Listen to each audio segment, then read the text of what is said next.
Open রিলেশনশিপটা হলো স্বামী স্ত্রী একজন আরেকজনকে সম্মতি দিয়ে দিবা যে আহ, তোমরা যে যার মতো অন্য রিলেশনও করতে পারো, কিন্তু বিবাহ তো ঠিকই থাকবে।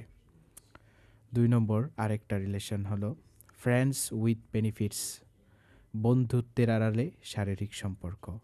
ধরেন দুই বন্ধু, ছেলে মেয়ে দুই বন্ধু, এরা শুধুমাত্র বন্ধুত্ব কে বন্ধুত্বের পর্যায়ে রাখবে না, এখানে শারীরিক সম্পর্কটাকেও নিয়ে আসবে। 3 নম্বর হলো পলিয়ামরি, এটা আরেকটু ভয়ঙ্কর।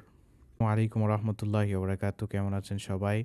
আশা করি ভালো আছেন। তো আজকের আলোচনায় আমি আপনাদেরকে বলবো যে যুগের পর যুগ কীভাবে যুবকদের উপরে বিভিন্ন প্রকারের জুলুম চাপিয়ে দেওয়া হচ্ছে, বৈষম্যমূলক আচরণ করা হচ্ছে। এর মধ্যে উল্লেখযোগ্য একটা হলো যে যুবকদেরকে নানান বিবাহ ব্যতীত নানান সম্পর্কে তাদেরকে বাধ্য করা।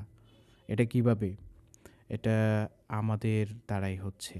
একসময় রাসূল সাল্লাল্লাহু আলাইহি সাল্লামের যুগে দাস প্রথা ছিল, দাসী প্রথা ছিল, এবং এটা সর্বশেষ 19 শতকের দিকে, আজ থেকে 100-150 বছর আগে নিষেধ করে দেওয়া হয়।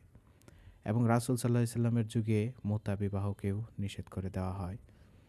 তারপরে বিবাহের 4টা বিবাহের অনুমতি রাখা হয়েছিল, সেটাও মানে আমাদের সমাজে এখন নিষেধ করে দেওয়া হয়েছে। যার কারণে দেখা যাচ্ছে তারা সবাই এখন এগুলোতে স্থান পাচ্ছে না। আবার এদিকে বিবাহকেও খুব কঠিন করে দেওয়া হয়েছে। মোহর ধরা হয় 10 লাখ, আরও বেশি, মানে একজন যুবকের সামর্থ্যের থেকে অনেক বেশি। আর আরেকটা বিষয় হলো যে বিবাহ করবে, জীবনে একটাই করবে, আর জীবনে ওইটার মধ্যে সে হয়তো হারবে, না হয় জিতবে, এরকম একটা সিচুয়েশন তৈরি করা হয়েছে। যার কারণে যুবকরা যে বিবাহের মতো একটা পবিত্র সিস্টেম, এই সিস্টেমটাকে তারা মানে বিবাহ হিসেবে নেয় না। তারা এটাকে মানে একটা সংসার, শুধুমাত্র সংসার করতে হবে এই হিসেবে নেয়। বিবাহ শুধুমাত্র সাংসারিক জীবন তা না। বিবাহ মানে এইখানে সব কিছুই, একের ভিতর 10। তো যুবকরা যেহেতু এইভাবে কোনো স্থান পাচ্ছে না, তো তারা নানান প্রকারের রিলেশনে তারা জড়িয়ে পড়ছে। বর্তমানে এরকম হাজার হাজার রিলেশন তৈরি হয়েছে নানান নামে, আর এইগুলো নাটক সিনেমার মাধ্যমে সমাজের সর্বত্র ছড়িয়ে দেওয়া হয়েছে। আমি আপনাদেরকে আজকে উল্লেখযোগ্য কয়েকটা রিলেশনের কথা বলবো। এইখানে দেখেন, আমি কালকে রাত্রে নোট করেছিলাম, 21টার মতো নোট করেছি, আরও 16টা পেয়েছিলাম, সেগুলো নোট করতে পারি নাই কারণ সবগুলো বলার টাইম নেই। আমি আপনাদেরকে একটা একটা করে বলি, আপনারা দেখেন, খুবই ইন্টারেস্টিং। অনেক রিলেশন তৈরি হয়েছে এই সমাজে। এক, ওপেন রিলেশনশিপ।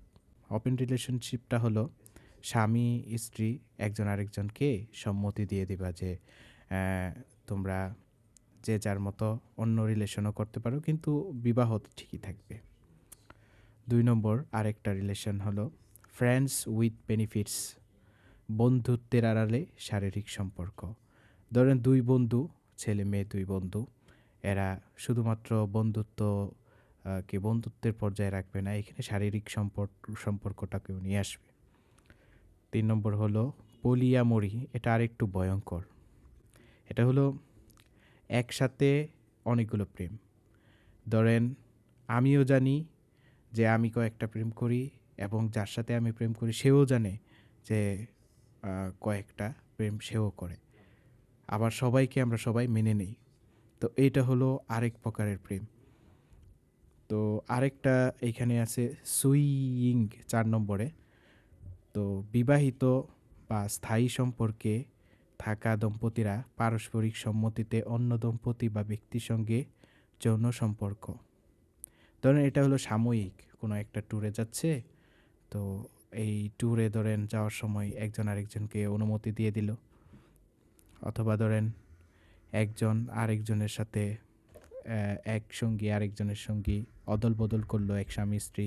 এখানে কাপল সুইপিং বলা হয়, সফট সুইপিং, তারপরে ফুল সুইঙ্গিং, এরকম আর কি অনেকগুলো সম্পর্ক আছে। তারপরে আরেকটা সম্পর্ক আছে পলিগামি বহু বিবাহ, পলিগামি বহু বিবাহ, একাধিক বৈধ বিবাহ, এটা আবার ইসলাম বৈধ করেছে। একজন পুরুষ সর্বোচ্চ 4টা বিবাহ করতে পারবে। তবে এটা বৈধ করলে কি হবে? আমাদের সমাজ তো এটাকে অবৈধ করে রেখেছে। আবার বাকি ওপেন রিলেশনশিপ আরও নানান প্রকারের যত সম্পর্ক আছে সেগুলো দেখবেন নাটক সিনেমার মাধ্যমে দুমদাম প্রচারণা চালানো হচ্ছে। ওইগুলোর ক্ষেত্রে নিষেধাজ্ঞা নাই। শুধুমাত্র এই ইসলাম একটা বৈধ পন্থা খোলা রেখেছে, সেটার ক্ষেত্রেই তাদের যত সমস্যা। তারপরে আরেকটা সম্পর্ক আছে পলিয়ান্ড্রি, একজন নারীর একাধিক স্বামী থাকবে। এটা আবার ইসলামও বৈধ ঘোষণা করেছে। একজন নারীর একাধিক স্বামী থাকতে পারবে না। এখানে অনেকগুলো কারণ আছে, কারণ নারীর সন্তানাদি হয় এই কারণে। তারপরে আরেকটা সম্পর্ক আমি এখানে লিখেছি রিলেশনশিপ এনার্জি। এটা হলো এক ধরনের আধুনিক সম্পর্ক যেখানে সম্পর্কের উপর কোনো প্রচলিত নিয়ম বা স্তর বাধ্যবাধকতা মানা হয় না। মানে তারা কোনো নিয়ম নীতি মানে না, যে যার মতো আর কি রিলেশন করে। এটা একটা আধুনিক আর কি সম্পর্ক। তারপরে আরেকটা আছে লিভ ইন রিলেশনশিপ। এটা তো অনেক জায়গায় চলে, মানে বিবাহ ছাড়া, কোনো আইনগত প্রক্রিয়া ছাড়া বিবাহের মতোই তারা জীবনযাপন করবে। তারপরে আরেকটা সম্পর্ক হলো LGBTQ। এইখানে LGBT আমরা যেটা এই নামে চিনি, এই সম্পর্কটা অনেক পরিচিত। এটা সম্পর্কে বাংলাদেশে অনেক আন্দোলন হয়। এটা পশ্চিমা সমাজে এবং অনেক সমাজে আর কি এটা বৈধ। এল, এটা সংক্ষিপ্ত কয়েকটা শব্দ, বিস্তারিত রূপ আছে। এল মানে লেসবিয়ান, এক নারী আরেক নারীর প্রতি আসক্ত। আরেকটা হলো জি, জি মানে গেই, এক পুরুষ আরেক পুরুষের প্রতি আকৃষ্ট। বি, বি বাইসেক্সুয়াল, নারী পুরুষ উভয়ের প্রতি আকৃষ্ট। তারপরে টি মানে ট্রান্সজেন্ডার, জন্মগত লিঙ্গ পরিবর্তন করে আর কি অনেকে এই সিস্টেমে আর কি চলে। কিউ, কুইয়ার, কোয়েশ্চনিং, নির্দিষ্ট শ্রেণীতে পড়ে না, এরকমও আছে। তো এইখানে দেখেন আমি অনেকগুলো সম্পর্ক লিখেছি, আমি কয়টা বলবো, তাছাড়া আরও অনেক সম্পর্ক আছে। আমি সংক্ষিপ্তভাবে, আপনারা যদি এগুলো জেনে থাকেন তাহলে সংক্ষিপ্তভাবে আমি শুধুমাত্র ইংলিশগুলো বলে দিই, আপনারা হয়তো বিভিন্ন জায়গায় শুনে থাকতে পারবেন।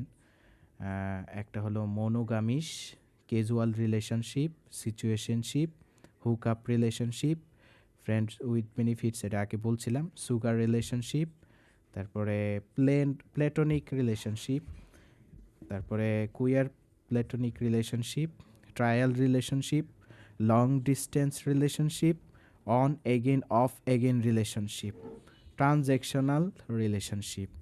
অনেক রিলেশনশিপ তৈরি হয়েছে, আর সমাজে এগুলো আমাদের কোনো খারাপভাবে দেখা হয় না।